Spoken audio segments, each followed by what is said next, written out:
Guys, এই হাঁসের বাচ্চাটি মুরগির বাচ্চার সাথে খেলাধুলা করার কারণে মুরগি হাঁসের বাচ্চাকে ধরে মারতে থাকে। জয় বাংলা, জয় বঙ্গবন্ধু।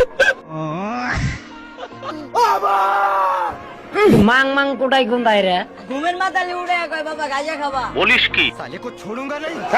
হাঁস তো তার বাচ্চার কথা শুনে রেগে গিয়ে মুরগির বাচ্চাকে মারধর করতে থাকে। আপনি কি এখন মুখটা বন্ধ কেন? সে কাজটা পালায় না। এই পোকাচোদা কয় কি? আচ্ছা, হাঁস আর মুরগির ঝগড়া দেখে মোরগ আসে থামানোর জন্য। তোমরা কয় ভাই বোন? আমরা 3 ভাই বোন। কে কে? আমি, আব্বাই, মাই। আমি বলুম না, আমার শরম করে। এইদিকে হাঁস বাসায় এসে ড্রেককে বলতে থাকে, মরবো আমি রাস্তায় গিয়ে মরবো, তবু এই বাড়িতে আমি থাকবো না। বন্ধুরা, এই হাঁস দুটো চলে আসে বিচার নিয়ে মুরগিদের বাড়িতে। ওই সুলতান, বাইরে হালার পর মাং মাং কোটাই কোনটাই রে। হাঁসের বিচার নিয়ে আসা দেখে মোরগ রেগে গিয়ে হাঁসকে তুমুল মারধর করতে থাকে।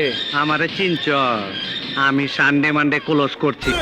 হাঁস তো মোরগকে একটি ঘুষি দিয়ে তার বউকে বলতে থাকে, জিম করি বাবা, জিম করি। হ্যাঁ, এবং 4-5 হতে আলানো আমার লেগা কোনো ব্যাপার না।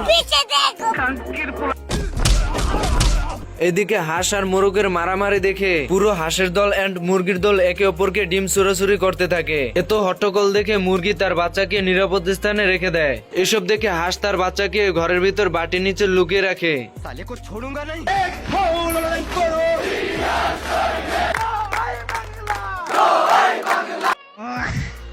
এইদিকে হাঁস এত হট্টগোল দেখে তার বাচ্চাকে দেখতে আসে এবং বাচ্চাকে না দেখে চিল্লাতে চিল্লাতে বাইরে গিয়ে বলতে থাকে, মা গো দিয়ে দিল আমার মা গো।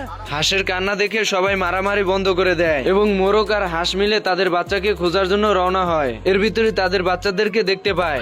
তোমাকে বিয়ে করতে চাই, তোমাকে লাভ করি।